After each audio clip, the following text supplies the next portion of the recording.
Hi everyone, welcome to my studio. This series is meant to help you learn the business of jewelry. My name is Melanie Kline and I've been very blessed to have spent my life in this field. I've always had a retail store as part of my workshop, and I've learned the ins and outs of production, pricing, and marketing the jewelry that I create at my bench. I'm trying to create a series of videos that will be helpful for you. You'll find them to fall in 4 sections. Section 1 will help you develop your skills as a craftsman. Section 2, the design, construction, production, and pricing of a jewelry line, a jewelry collection. Section 3, marketing your line, identifying the marketplaces to sell it. Section 4, the tricks and trades of selling to close the sale. It's important to know that many amazing metalsmiths through the ages have paved the way for you to achieve success as an artist and a craftsman. They've established an industry that's well respected and have created a marketplace where you can successfully sell your work. We will talk about design, production, pricing, and marketing, but first and foremost, we're going to focus on fine craftsmanship and the mastery of technique because that's the basis of everything. Today we're going to do a more difficult forging project. You need to learn to control your hammer blows and your eye for measurement, and this is a really good project for that. It's fun, and you can use this shape as other elements of jewelry. It does not have to be a ring. I've made earrings and pendants with this forging technique very successfully. So we're using 8-gauge dead soft sterling silver wire. Using my divider, I am measuring for a size 2.5 ring. This is going to grow as we hammer it, and the final size will become a size 6 ring. Mark the length with your dividers and cut it with your jeweler saw. Use a size 1 blade if you have it. If you don't have that size, you can go as small as a 2/0, but be really careful and don't push. Just glide it gently up and down.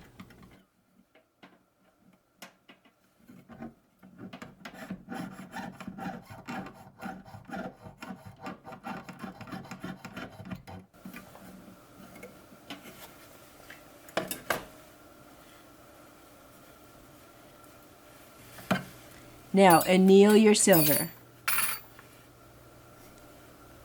Anneal is a technique to soften the metal. Whenever you bend or hammer metal, it develops stress points and becomes brittle. It will crack and break if you continue to work it without annealing it. Think of it kind of like a hot bath, relaxing all those molecules into their new positions.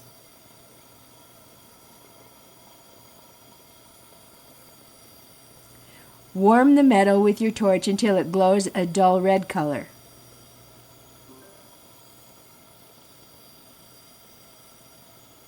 Make sure to warm it evenly throughout. Now turn off your torch and let it cool down a couple minutes before quenching it and drying it. Now you have reset the temper and you can continue. File the ends flat, knowing that they must meet tightly when you bend it for soldering. You're going to find that it's difficult to bend such a thick, short piece of metal. I'm demonstrating how I do it with the tools that I have. You may find a different way that works better for you. I bend it as far as I can with my forming pliers.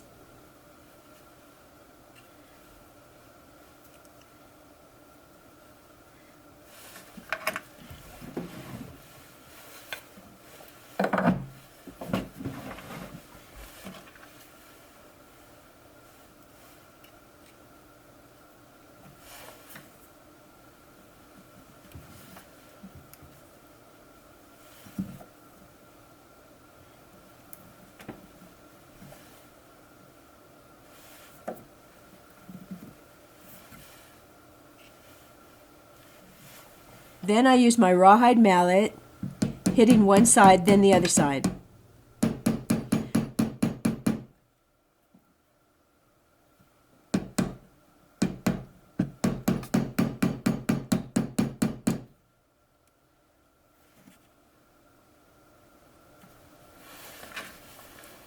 I need to use my forming pliers to hold it.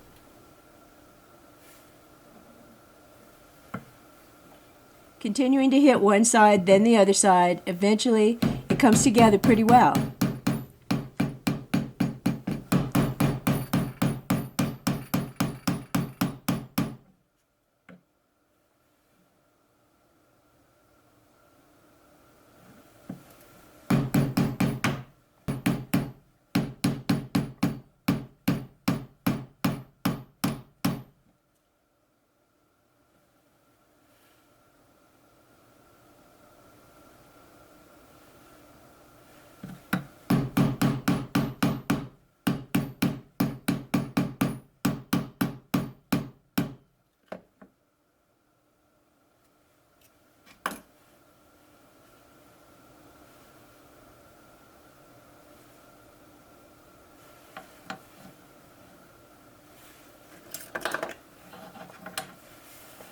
Sometimes it requires that you use your jeweler saw to cut through the seam.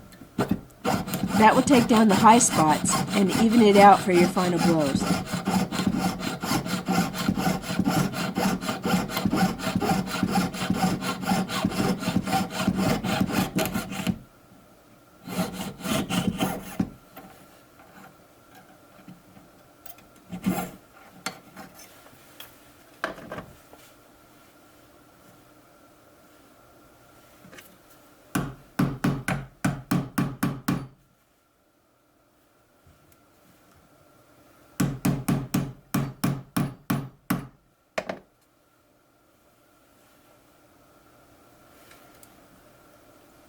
If the sides don't align correctly, you can just adjust them into place with 2 flat nose pliers, like this.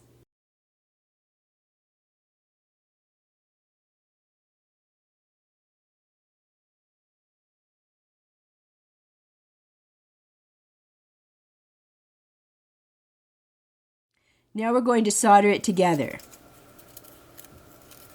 Sand all around the area so it will be clean and free of grease, oils, dirt, lotion, liquids, anything that could and will contaminate your solder.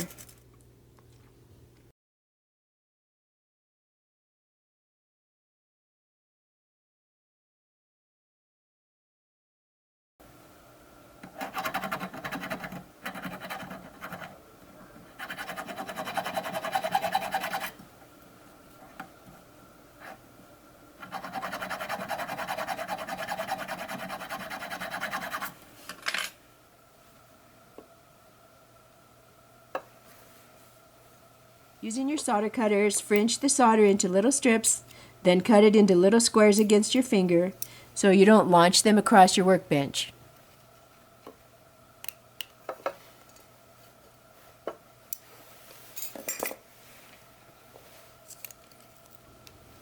Flux the area to be soldered with this yellow flux.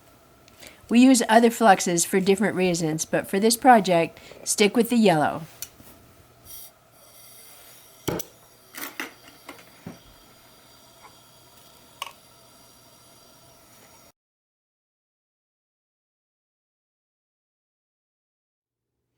Just set your ring down on top of the little square with the seam sitting right on the solder, and remember that the solder is attracted to the heat.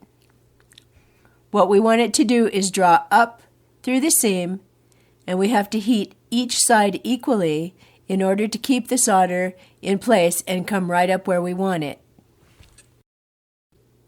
Next, we will hammer it round on a tapered rod with a rawhide mallet. The diameter of your circle is going to be too small to fit on a normal ring mandrel, but you can use a bezel mandrel if you have one. So once you get it round, go and anneal it again. Put it on your mandrel and position it against your steel plate. Okay, now strike once hard. Take a look at the underside. It got flattened too. That's what we want. So do it again. Take a look. Now rotate the mandrel a quarter turn and strike it again. What we're trying to do is establish 4 equal planes, north, south, east, and west, always working the opposites. Keep hammering until you have 4 sides somewhat flattened. Now, guess what? Anneal again. You are really stressing out the metal and it will crack for sure if you skip these steps. Keep using the same technique, turning the mandrel, hammering opposite planes. We're using a polished hammer so we don't put any marks into the metal that we don't want. If you want, you can buy it at Rio Grande. They call it a Goldsmith cross-peen domed hammer.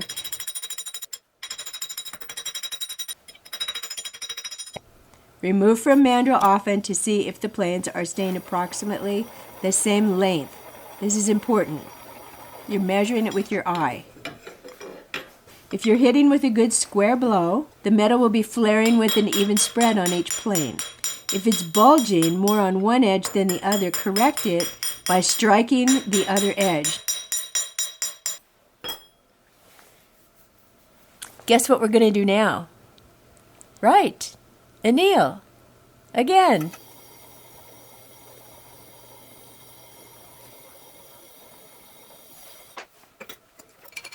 The size of the ring is growing now and the planes are starting to thin out. So we're slowly going to place our strikes away from the middle of the plane and work toward the corner in all of those 8 places, either side of each corner. Keeping our strokes under control, flaring equally, and never ever ever hitting a corner.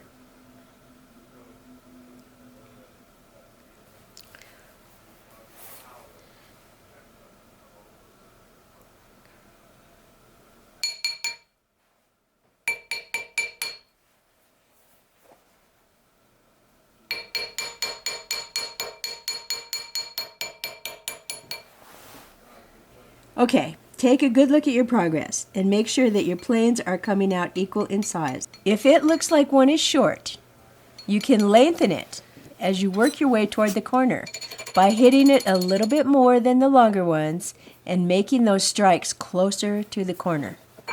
Got it? Well-defined corners are starting to emerge, and you should be arriving at your desired size.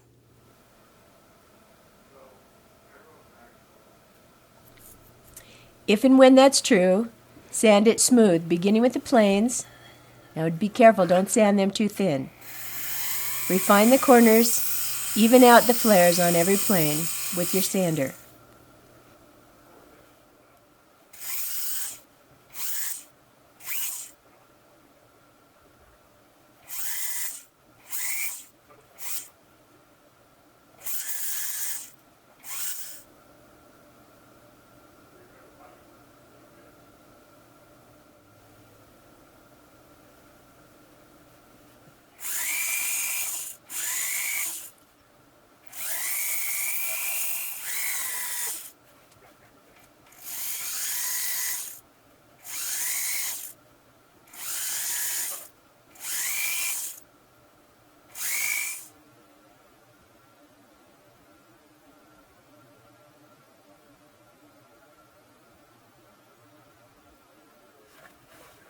Check your work with your dividers to compare the width and the length of the sides.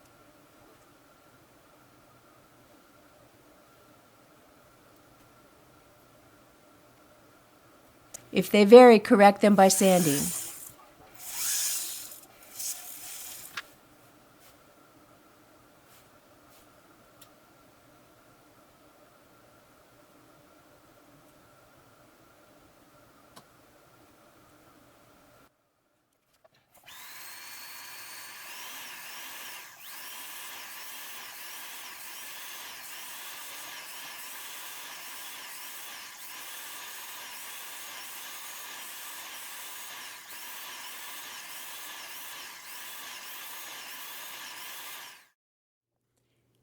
You've been watching me use my Fordham hand sander, but if you don't own one, you can use these snap-on sanding discs in your flex shaft and get the exact same results.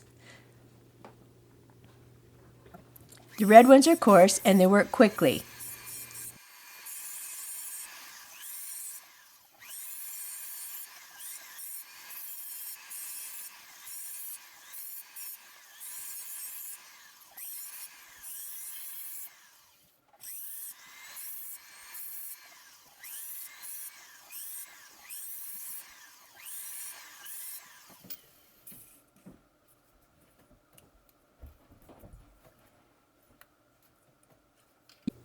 You can use it with the sanding side up at the top or flip it to be underneath. I do both, depending on what I need at the time. The white snap-on sanding discs are a finer grit and mostly used for pre-polishing, but I do like to take them and get in next to these corners. The main thing to remember is that a mirror finish polish is actually the absence of scratches. As we work a piece, our files and our sandpaper leave scratches, and we need to eliminate them in order to get a high shine. We start in a sequence from coarse to fine. If you carelessly mix a cutting compound with a polishing compound, by carrying it to the rouge wheel, you have just defeated the whole purpose. If you're new to polishing, please take a minute and watch my earlier video called The Basic Band Ring.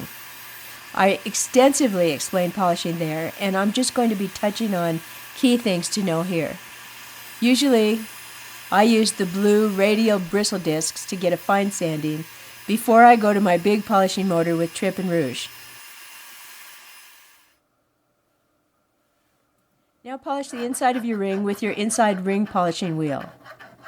I've introduced you to most of these tools in my earlier videos, so check them out for better descriptions if you don't understand what I'm talking about here.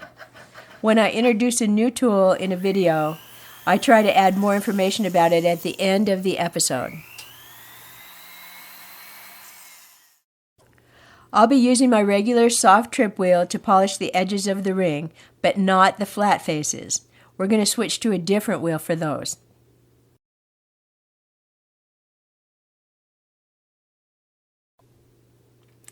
Rouge is a polishing compound, and it removes trip scratches for your final polish. That's why we never ever go straight to the rouge wheel after trip without washing all of the tripoli off of the piece and off of our hands. We never use the same ring stick or gloves that we used with trip. We never accidentally apply trip to the rouge wheel.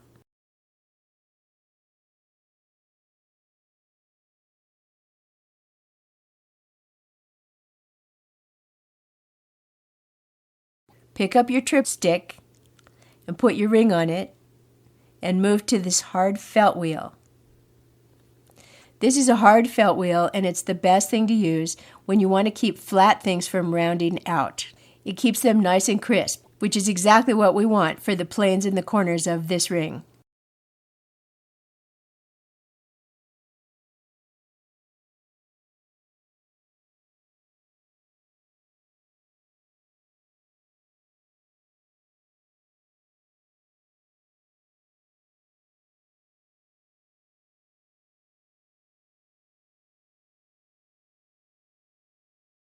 It's nice because you can use the edge of it, or you could also use this side of it.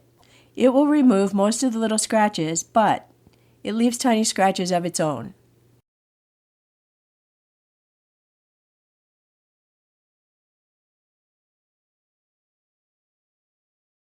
It leaves almost a mirror finish, but not quite.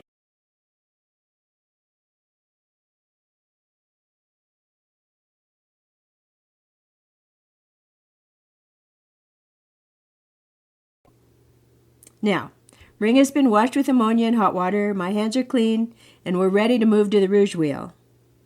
The rouge wheel is soft and gently buffs to a polished surface. We don't need a hard felt wheel for rouge, because rouge is a polishing compound, not a cutting compound, and it won't wear down the shape of the metal.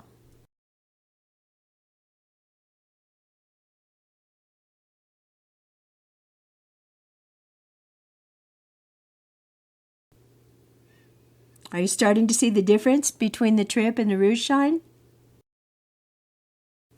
It's a beautiful mirror finish. Okay, here's a closer look at the hard felt wheel I used to keep everything flat when I was polishing. It's not just for rings. It's really good for pendants and earrings too. If you go to the hardware store and you pick up a paint stick or two, you can cut them into sections and hold your piece up against it while you're polishing. These are those tapered punches I mentioned. They're available at Walmart, Sears, Amazon, Home Depot, Harbor Freight. I've seen it everywhere. They're usually packaged as a set of 3 or 5, and they have varying diameters. I think you'll like to have them in your workshop. Thanks so much for watching, and good luck with this project. I hope you have fun with it. Go practice.